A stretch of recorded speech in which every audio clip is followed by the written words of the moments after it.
sebagai penutup, bonus terakhir. Biasakan kalau Anda buang air kecil, saudara, jangan berdiri, apalagi buang air besar. Buang air besar berdiri sih kelewatan, saudara. Saya cerita buang air kecil. Kenapa saya cerita buang air kecil? Karena sekarang ini saya lihat sampai-sampai di masjid-masjid, kadang-kadang tempat kencingnya juga disediakan yang berdiri, saudara. Nggak pantas. Apalagi ini di negeri Islam. Ini Indonesia ini mayoritas umat Islam. Mestinya tempat-tempat buang air kecil itu, saudara, disediakan ruang-ruang supaya orang bisa buang air kecil dalam posisi jongkok. Perhatikan cara jongkoknya. Perhatikan cara jongkoknya. Perhatikan. Sengaja ini saya tarik biar kelihatan kakinya. Perhatikan cara jongkoknya. Jadi kalau kita baca kitab Kifayatul Akhyar sampai cara jongkok diajarin. Sudah. Nah, cara jongkoknya itu perhatikan. Jadi ini kiri, ini kaki. Jadi kita punya paha, ini pantat kita, ini diri di atas kaki kiri. Ini tegakkan. Begini cara buang air kecil. Seperti ini. Nah, karena kalau Anda lakukan seperti ini, insya Allah buang air kecilnya tiris. Kita jauh dari penyakit silisil bone.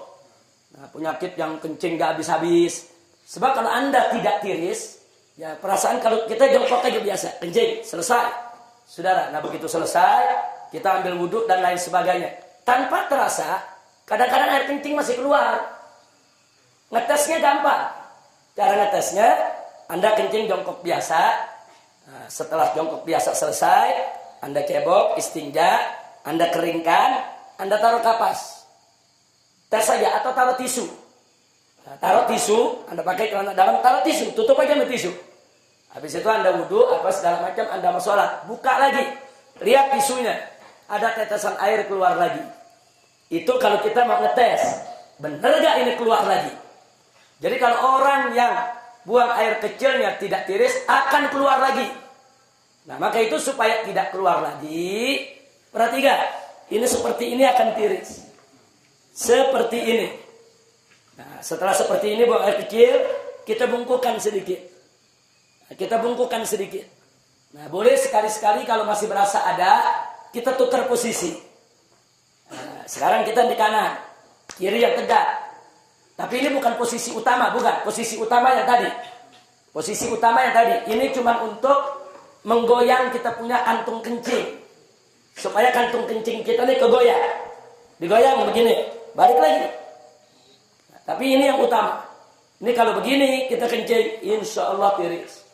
Tidak akan tersisa lagi. Kira-kira jelas tidak? Ditambah lagi dengan jari kita. Kita tekan bagian bawah sebelum bagian dubur di bawah ada, kalau kita tekan keluar lagi. Keluar lagi itu cairan. Tekan sedikit. Nah, yang ketiga, istibra. Apa istibra? Dehem. Bukan dehem dengan tenggorokan. Bukan dehem dengan suara dada. Dehem dengan perut. Perut. Jangan pakai dada. Enggak. Coba lihat, ada bedanya ya dengan dada sama dengan perut? Beda, coba pakai perut. Gimana deh? Perut kita tekan. 3-4 kali. Nah, itu klepnya terbuka.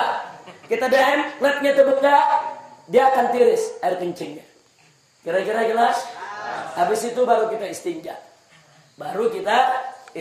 Jadi Islam ini indah. Sampai cara kencing diajarin. Sampai cara kencing diajarin dalam Islam, ya ikhwan. Dan ternyata para dokter mengakui.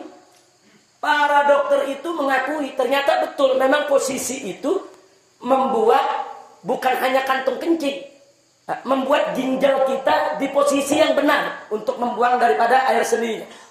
Jadi posisi ginjal nih, saudara, memang seperti ini.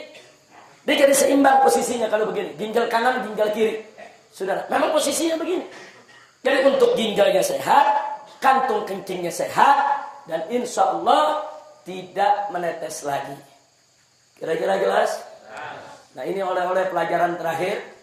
Mudah-mudahan manfaat untuk kita semua. Amin ya rabbal alamin. Tolong diamalkan, dijalankan supaya sholat kita bisa lebih tertib lagi. Tapi ingat, saya ini membahasnya cuma sangat singkat sekali. Nah, belajar lagi sama guru-guru kita. Tanya kita punya guru, tanya kita punya ustadz, tanya kita punya habib. Dengan kitab-kitab yang mereka baca. Bagaimana tata cara sholat, bagaimana rukun sholat, bagaimana tata cara wudu. Bagi apa itu hal-hal yang najis, apa itu hal yang membatalkan daripada wudhu kita, pelajari. Sebab kalau Anda tidak tahu bagaimana cara bersuci, bagaimana sholatnya bisa benar? Itu pintu. Sholat tidak sah kalau bersucinya nggak beres. Pelajari dulu bagaimana cara bersuci, bagaimana cara sholat. Jangan sampai kita tidak tahu. Sampai di sini jelas? Alhamdulillahirabbil alamin. Saya pikir cukup. Sampai di sini, dan insya Allah besok seperti biasa ada majlis burda di pagi hari, dan saya akan sampaikan yaitu pelajaran soal Freemasonry, dan saya minta semuanya tolong menjadi tuan rumah yang baik. Saya tidak anggap Anda sebagai tamu lagi. Anda sudah 20 hari di sini, Anda sudah menjadi tuan rumah. Besok kita akan kedatangan tamu dari luar, ada kiai, ada tokoh, ada umaro, mereka datang mau ikut hadir, yaitu dalam buka puasa bersama, khatmul Quran bersama. Tolong Anda semua menjadi tuan rumah, dan khusus santri mukim MS. Mulai besok pagi bantu orang dapur, jangan ditinggalkan. Nah, orang-orang dapur kita ini besok kerja keras. Ada timnya Habib Hashim juga kerja keras. Tolong santri bantu, bagi-bagi tugas. Nah, tapi bagi mereka yang sudah punya tugas, tolong tugasnya jangan ditinggalkan.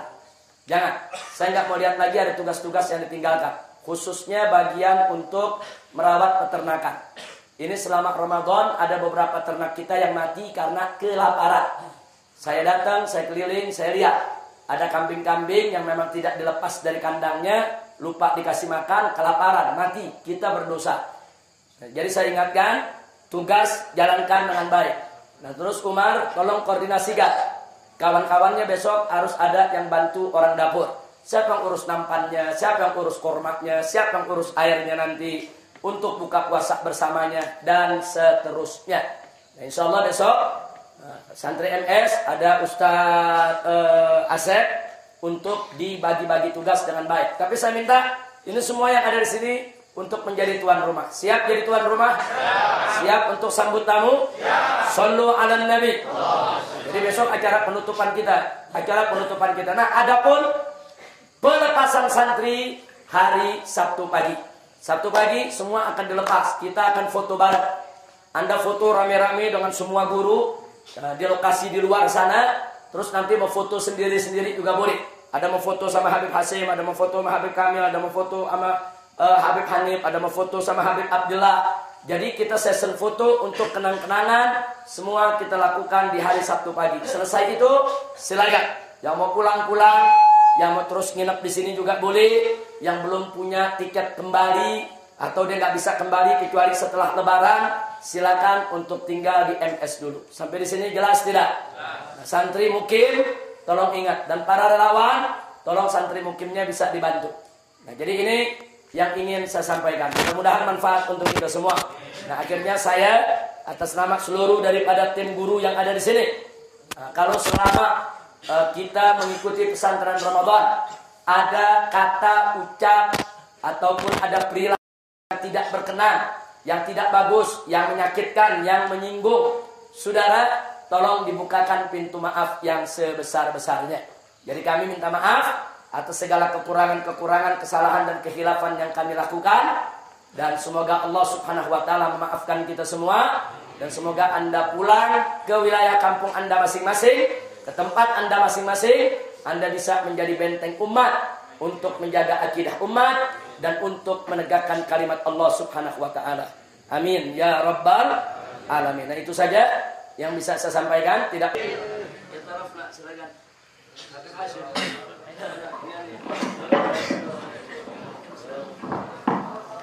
Ayo baca Rabbana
bagian.